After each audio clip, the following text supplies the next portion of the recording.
Praise the Lord, everyone. Professor Roop here. Welcome back to Apostolic Church History Podcast, where a new podcast comes out at every Friday evening at 7 p.m. American Standard Time. And if you new to this podcast, they're all recorded and on my YouTube channel, Apostolic Church History. Now, I do have another YouTube channel called Brother Roop Teaches the Bible. Not to be confused with that one. I have a little over 1,000 videos on that one, and you can feel free to search out that one as well. But this channel, this podcast, is all about apostolic church history from the early apostles until today. So we are in the book of Acts chapter 12. And we are at verse 18. So, last episode I talked about my Guatemala missions trip. If you want to know more about that, watch last episode. And so we're back to Apostolic Church history. So, King Herod, in order to please the priest and the high priest, started persecuting the Christians. He killed the Apostle James first, just before Passover. Passover was coming, so they were going to hold off on killing Peter. So, in the meantime, the church prayed for him, and God sent an angel to release Peter from prison in a supernatural way. 2 episodes ago, I talked about that. And Herod, the angel puts the guards to sleep. And then the angel, or messenger of God, then takes Peter, walks Peter out, where he announces to where they're praying for him that he's been released, and he disappears. And in a previous episode, I talk about where he goes. He goes to Rome and preaches in Rome for a while with Mark, the Apostle Mark. And Apostle Mark was serving as Peter's scribe. The early part of Peter's ministry, Luke was Peter's scribe. And then when he escapes to Rome, he takes Mark with him. Probably because Luke doesn't want to go. So, more than likely. So, yeah, Peter, at the start of the church in 33 AD, Peter was the leader of the church. And he was the leader of the church for about 10 years. Until this episode happens, and after about 10 years, James takes over as the leader of the church. So James, at this time, James was the leader of the church. He wasn't the leader of the church for very long until he was thrown off the temple by Herod's people, and then when he wasn't dead, they ran him through with the sword. But Peter was saved, and he heads off to Rome, according to historical sources. All my sources is in my book, Apostolic Church History, Volume 1. Volume 2 is out, but at this podcast, we are still dealing with Volume 1. So, Apostolic Church History, Volume 1. All my sources are in here. So, Herod Agrippa, he was the one persecuting the church at this time. There was lots of Herods back then. I think there was 5 different Herods back then. But Herod the Great, Herod Agrippa the First, was the original. He dies at 4 BC. About the same time Jesus was born.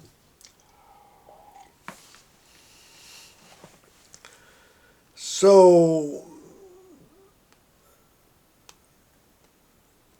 this Herod Agrippa um, was the son of Herod first. Um, he was brought up in Rome. He wasn't really from around there. He was brought up in Rome and raised in Rome in kind of like a boarding school, but it's really a private tutoring school. He was part of the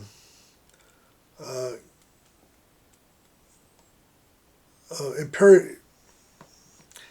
He was part of the imperial emperor's family, not direct family, but outer family, and he was Emperor Tiberius. Was the emperor at the time, and so Herod Agrippa had the same tutor as Emperor Tiberius's children. So he was in the imperial society, meaning he was in the society around the emperor, the wealthy class of Romans who ran the Mediterranean area, ran the empire. So he was right there in the seat of power. And he was a party boy type. He liked to party, liked to gamble a lot. Even though he was fairly wealthy, because his father was giving him money, he was spending it very fast, and he soon became in quite a bit of debt from partying and gambling. So him and his wife had to flee their creditors on the promise that they would be paid back. So they fled, and he fled to the east, to Asia Minor area. Well, when Emperor Tiberius died, Herod saw his chance at redemption. And he helped Caligula become emperor. Emperor Caligula is famous for being quite insane. He went insane when he was being an emperor. And he helped him become emperor in 37 AD. 37 AD.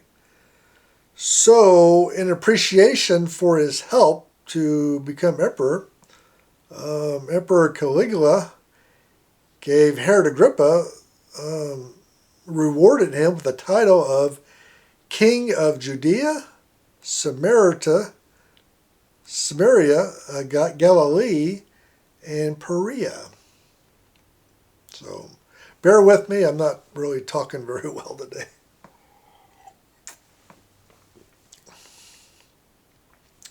So that was his reward for helping the emperor get to the throne. And so he went from broke and in debt and being threatened with jail time to being a king. And where he would extract a large amount of money from the populace and was able to pay back his debts. He was probably still gambling, partying, but probably not the same rate as when he was in Rome. So, but that was good for him. So that was the Herod that killed James and tried to kill Peter when Peter was saved by an angel. So in verse 18,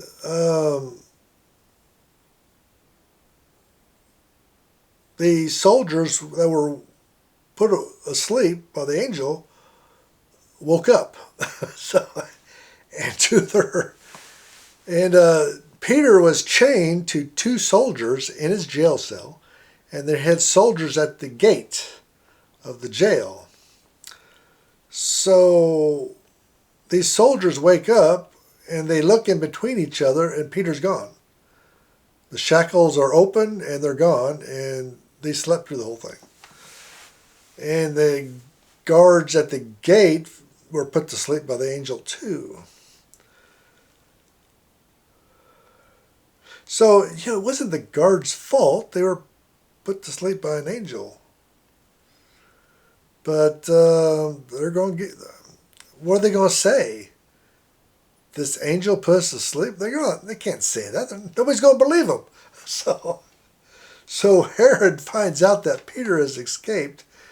And, the King James Version says that soldiers woke up and were had a small stir that the prisoner, Peter, had escaped. That's not a very good translation. My Aramaic to English translation says a great uproar. Now that sounds a lot better. When you know the penalty of allowing a prisoner to escape was your life, you're not going to have a small stir. No. You're going to have a great uproar. That's what you're going to have. And that's a better translation, a more accurate translation. So Herod walks into the prison. He was going to have Peter killed to please the Jewish priests, the high priest, playing politics, and very angry that Peter has escaped. So he orders all the guards put to death, which was the normal penalty for a guard to have a prisoner escape was his life. They would run him through with a sword right away. No trial needed. No statements taken. They just killed him on the spot. That's how it was back then. That was normal. Later on, Paul and Silas will be in prison, and an earthquake will pop open their doors and shackles, and the guard will be fearful of his life. We'll talk about that later. So the soldiers all put to death, which is kind of sad. I mean, it wasn't their fault. They didn't fall asleep because they were sleepy or tired. They weren't very good guards. They fell asleep because an angel put them to sleep. I don't care who you are. When an angel wants to put you to sleep, you're going to sleep. So it wasn't the guards' fault. I always feel sorry for the guards. I don't know who the guards were. They probably weren't Roman soldiers. They were probably temple guards. But they had wives. They had children. They had family, brothers and sisters, parents. The guards, all 4 guards had families. I mean,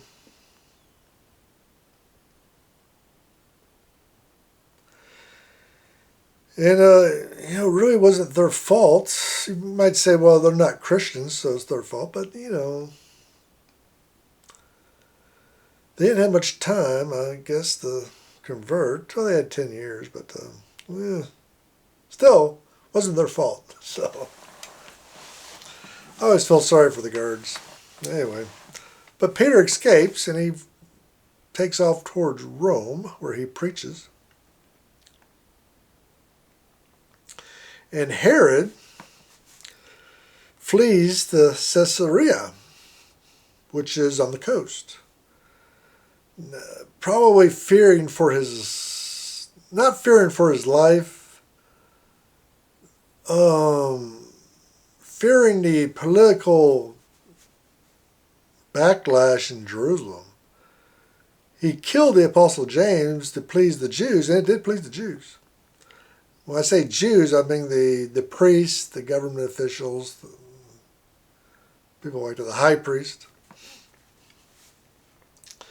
So when he let Peter escape, then he wanted to get out of town. He didn't want the high priest in his ear threatening him. Threatened him to go to the emperor and complain. So he flees Judea.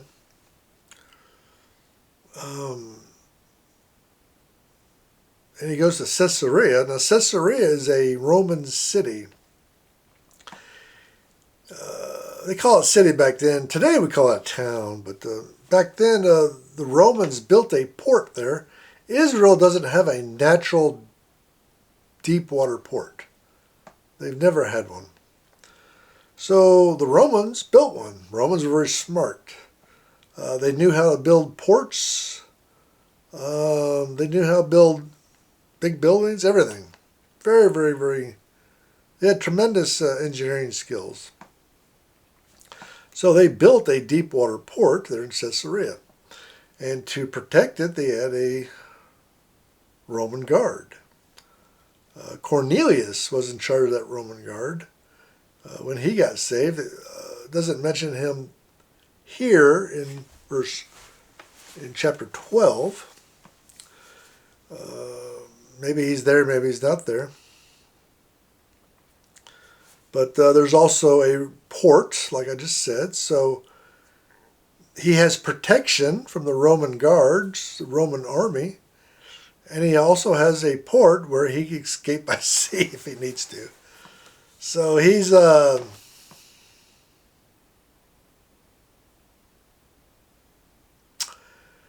he's not fearful of his life, but he doesn't want to hear a bunch of squabbling Jewish priests in his ears. Plus, he had business with Tyre and Sidon, which are cities in today's Lebanon. Back then it was Phoenicia.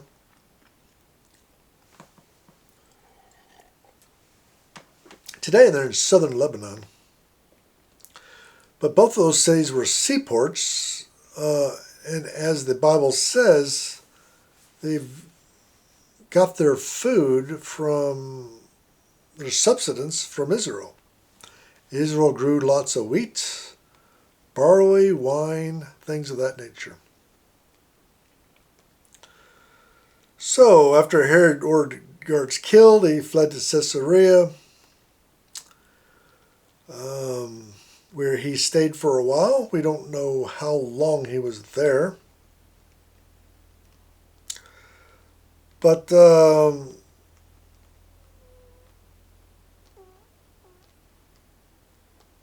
Herod had this love-hate relationship with Tyre and Sidon. He didn't get along with those people, and they didn't get along with him. But they both needed each other. Tyre and Sidon needed food and wine and things like that from Israel. Israel needed their ports.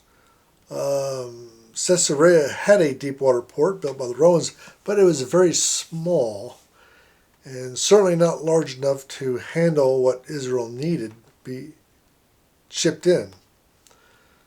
So they also needed Tyre and Sidon, their ports, to import things. So the two groups didn't like each other, but they needed each other. So another reason why Herod went there was to parley with them and to oversee his relationship with them.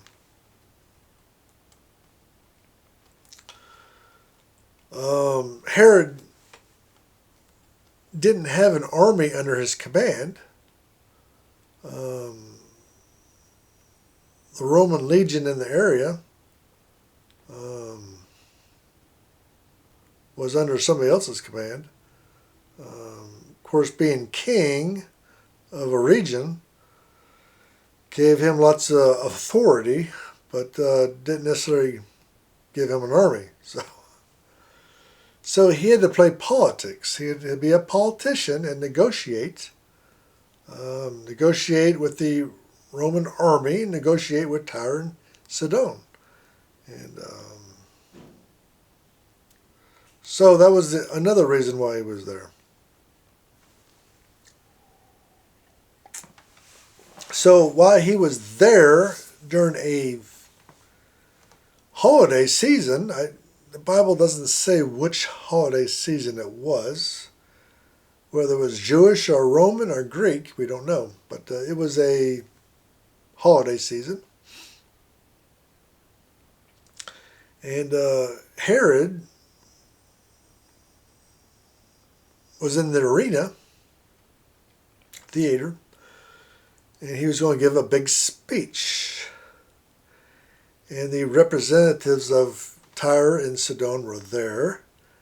And the Bible says that they were in communication with Blastus, who was the chamberlain of King Herod. Chamberlain was basically the chief of staff, you could say. So the chief of staff, or main guy, right-hand man. And so lots of politics was happening. Lots of politics was going on. Lots of negotiation was going on. The Bible says that Tyre and Sidon wanted peace with Herod. But the Aramaic says not peace, but they wanted cultivated land. Cultivated land. Which would make more sense because if they achieved cultivated land, that would give them a degree of independence from not only Herod, but Israel itself. And that would be a big plus for them. Excuse me. So lots of politics going on. Tyre and Sidon wanted something. Herod wanted something. They're negotiating. So Herod gets up and makes this big speech. According to Josephus, the historian, Herod wears this all-silver suit. It's like a one-piece suit. And the suit glistened in the sun. So it had some type of metallic coating or pieces of metal on it. Something like that. Josephus doesn't go in detail how the suit was made, and probably because he didn't know. But it glistened in the sun. So the day he gave this speech to this crowd of people in the theater,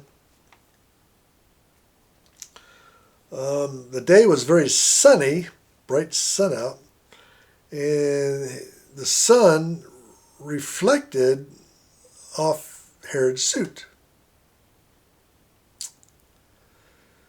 Well, the crowd was amazed by this. They apparently never seen this before, or seen this type of garment on Herod or anybody else. And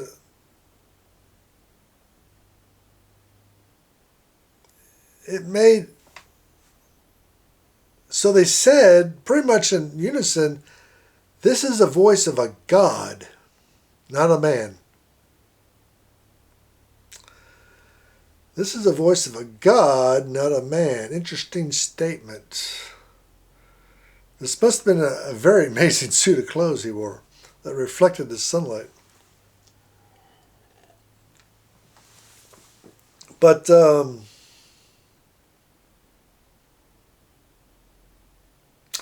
so the King James Version says an angel struck him down because he didn't give God the glory. The Aramaic, the English, my Aramaic to English translation says that a messenger of Master Yahweh struck him down and swarmed with worms. So the Aramaic version gives more information than King James, which is not uncommon. That's why I have a Aramaic to English translation of the New Testament. Of the Bible too. I've got 3 different versions actually. So it says, Master Yahweh, not to be confused with any of the Roman gods, Master Yahweh struck him down and he was swarmed with worms. Josephus backs this up in his writing, his history. In his book of history, he backs this up and says, yes, Herod was eaten alive by worms. And it goes on to say that this condition, not normal but not unnormal, was very, very painful, exceedingly painful, because the worms slowly ate his body from the inside out. The inside of his body was full of worms, swarms of worms, eating Herod's body while he was still alive. And some of these worms would come out the mouth, the eyes, ears, as they ate through his body. Some would be wiggling out. A pretty gruesome scene. And Josephus said it was exceedingly painful. And to be eaten alive from the inside out by worms, swarms of worms, had to be very painful. Had to be a horrible experience. So he was definitely being punished for killing James, persecuting other Christians, apostolics. But the last straw was when people said he sounded like a god, he didn't say anything. He didn't say they were wrong. Herod didn't say they were right, but he didn't say they were wrong either. So he says, well, probably thinking, well, if that's what they think, I'll let that ride. I get some political benefit from that. God didn't like that. Master Yahweh didn't like that at all. And really put a harsh judgment on Herod. Now Herod was a sinner in other ways too, so he wasn't a nice guy. Kind of a fit ending for a party boy and a gambler. So, kind of an interesting spot of the verse of the Bible.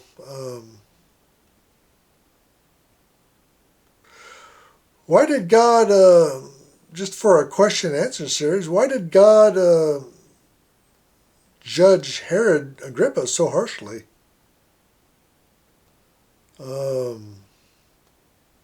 And not other people who probably did worse. Like Ananias the priest who crucified Jesus wasn't judged that harshly.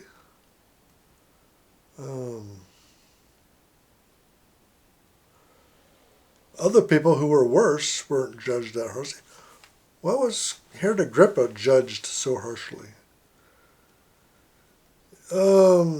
And why did God allow Apostle James to die and not Peter? God rescued Peter from jail, but he didn't rescue James. Why is that? Why is that?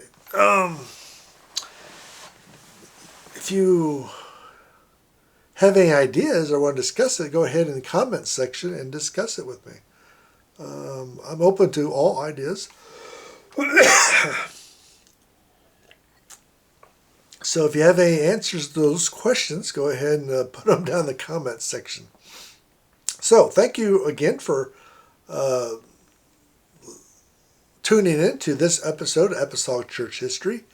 And, don't give up on religion until you've tried Pentecost. Thank you and see you next week. God bless you.